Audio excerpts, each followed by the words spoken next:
திரு ஓ பன்னீர்செல்வம் திமுகவுடைய B team என்று திரு எடப்பாடி பழனிசாமி பரபரப்பான குற்றச்சாட்டை செய்தியாளர்கள் மத்தியில் பேசுகையில் முன்வைத்தார்.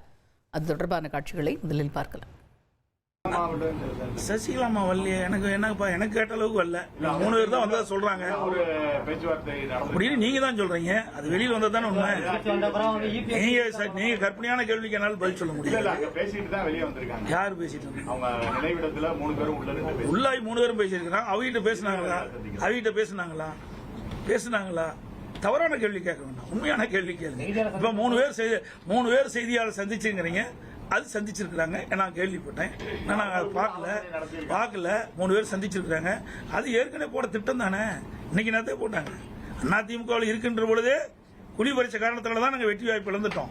இப்படிப்பட்ட துரோகிகள் அதிமுக இருந்த காரணத்தினால தான் எங்களை 2021 ஆட்சிக்கு வர முடியல. புரியுதுங்களா? இப்ப 2 நாளைக்கு முந்தைய என்ன சொன்னார் ஓபிஎஸ்? இவரே அதிமுக கட்சிக்காரர், இவரே ஒருங்கிணைக்கின்றவர். உண்மையான அனைத்து இந்திய அண்ணா திராவிட முன்னேற்ற கழகத்தை மனசுல இருந்து இந்த வார்த்தை வராது.